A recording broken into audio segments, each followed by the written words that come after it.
Is it too early for everyone or what? Not for us. I think it is. Yeah. I think we might keep this 9 o'clock slot. I kind of like to get it the hell out of the way too. So.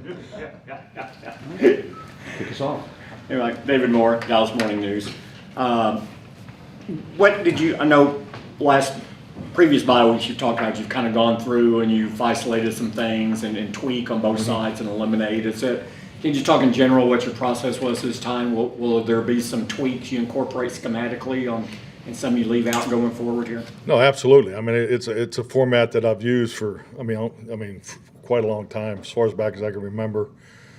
So the format and the filters are very similar to the past, but every year is different, and this year is definitely different than some prior years. I mean, there's some things that you can use as comparables in 23. Some years the things you can use as comparables in 22. 22 and 23 is a good production comparable, but the reality of it is, every team's different. So, but yeah, you definitely go through the filters, look at everything. We had the offense and defense, special teams on Monday, Tuesday, and into Wednesday.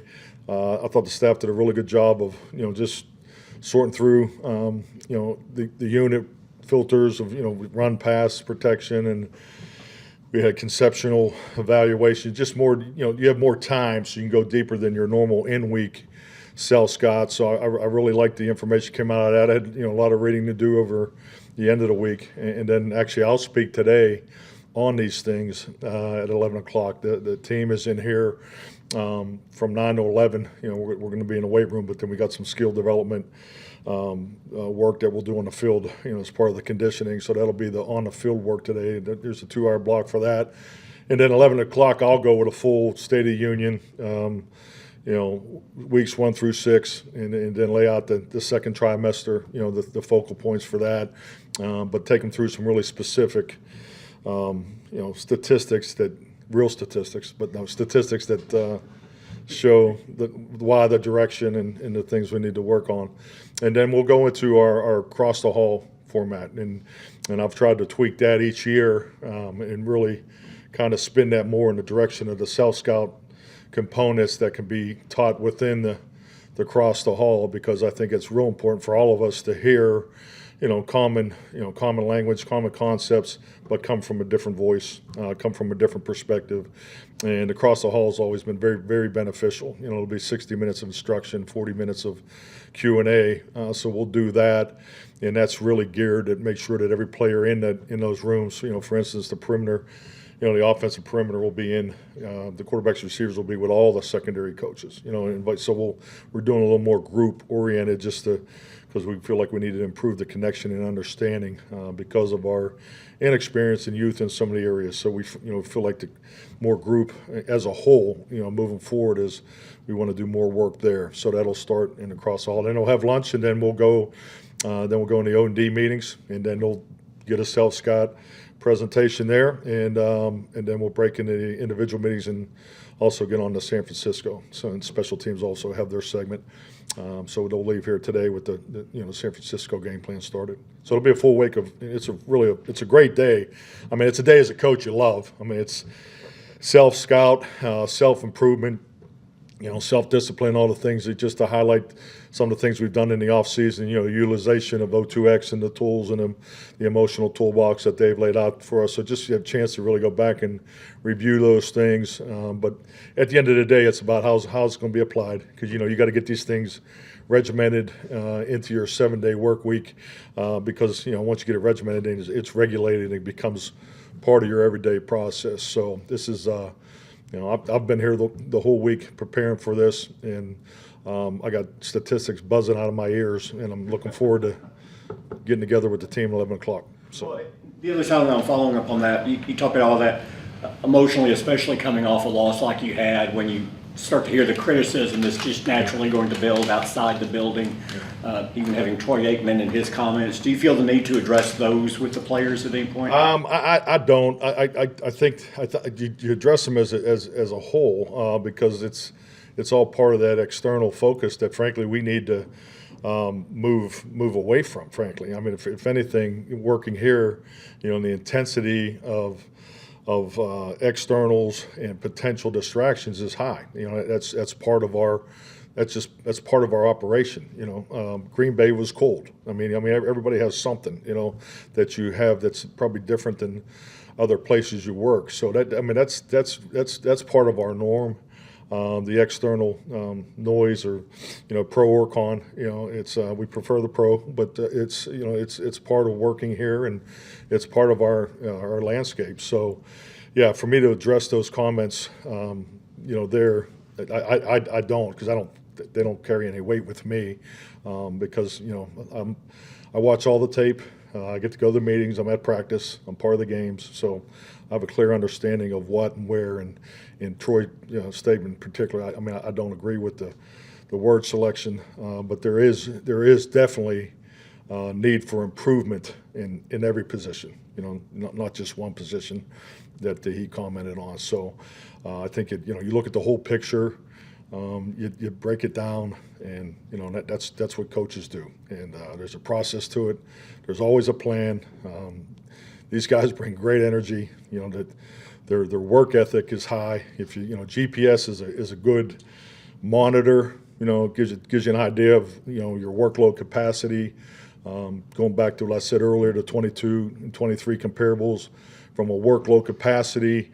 The GPS is higher than the prior two teams, so that tells you that the effort and energy is there, but the detail and intention needs to go up. That's going to be a big part of the message today. So we're not as detailed in a number of areas on our football team, which is normal for any football team that I've ever coached to be part of. So for it to be highlighted with a brighter light because of external opinions, that's not the way we work. We sell Scott every day, sell Scott every week. And I think the biggest thing that's come out of this, just once again, we met as a staff this morning at 7, and is we need to spend more time in group settings.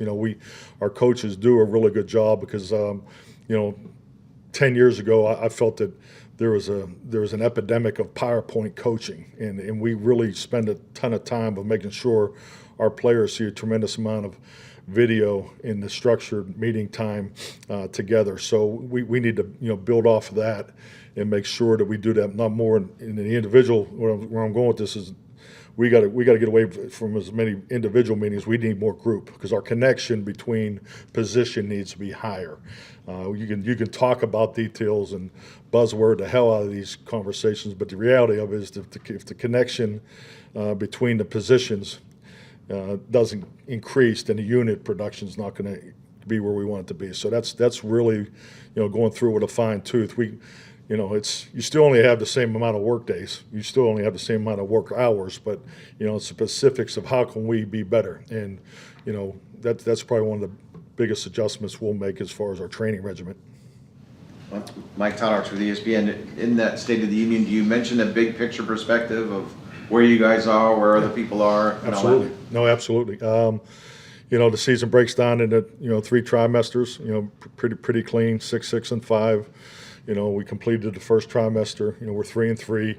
The ebb and flow of our production and performances, the peaks and valleys have been too high, too low. So we need to stabilize our the way we play, and I refer to that as playing more balanced games to the complementary football formula, which we haven't done. So, it starts with the ball. The first one that just jumps off is the obvious, the ball security. We're not winning the turnover ratio, so that's something that really the ball protection is something that's way off. The -6 is a glaring statistic that's also backed up with video, and so we had the ball exposed too many times, twice the amount of times this year than last year. So the good news is that's what's behind us, and it's an opportunity to learn and grow and emphasize and do that. So, and it really goes back to what I just talked about. We need more group, more run blocking unit work together, the courses and those types of things, and then no different in the passing game. So, but yeah, that's part of what this meeting is. And last week for Micah, was he here pretty much the whole time? Yeah, Micah was here. With his health? Yeah, he's doing good. He was in here every day. He's going through the rehab. We obviously had a big group in here the whole week last week, and hell, there's a lot of guys in here working extra. So that's always I'm always appreciative and impressed with that because saw a bunch of guys in here over the weekend. So yeah, you couldn't tell it was an off week or a bye week really, just based off the number of guys that I've seen in the building, rolling through here throughout the week. So, but yeah, Mike is making progress. Calvin Watkins, Dallas Morning News. When you talk about the turnover ratio, since you've been here, you guys have really forced a lot of turnovers. When you have your State of the Union, how much will you stress to the defense? That's what we have to do. Absolutely. We call it the Cowboys 6, and that's a number one, 6 fundamentals of football, and, ball security is definitely at the forefront of that. So, we break it down to ball security into 2 categories of ball protection and ball extraction. So, the ball extraction, our takeaways are down, but our opportunities are pretty consistent last year. So we need to be, positioned. The first part of taking the ball away is the positioning of the defense. So, obviously the film study, the instincts of where, and it's the connection part of it that I just talked about. That needs to increase because that'll make you play a step faster. The footwork, and that's where all the team fundamental drills, that's why we do them every day. The footwork, the anticipation, the proper angles, the pursuit and the finish, the energy to the football. So the opportunities compared to the last 2 years is a little lower. But the fact of the matter is, last year I think we were at 12 at this time and 6 this time. But we converted those opportunities at a higher level last year. So I've always just really focused on the positioning of it because they do come in bunches sometimes, and sometimes the offensive guy does a little better job protecting it. So on the flip side of it, we're not protecting it. Our exposed opportunity is 2-1 compared to last year. So that's obviously a major emphasis for the offense and the return units. How much in your meetings when you guys have your meetings internally is personnel changes? If you want to move somebody, sit someone down, move someone up, how much is that? I mean, yeah, that's definitely part of it. We did a lap, was it Wednesday morning or Tuesday morning, through the whole roster. So and then that's a constant conversation with Jerry and Will and Steven. I had a chance to sit down with Jerry on Thursday afternoon. So yeah, that's a consistent, constant conversation.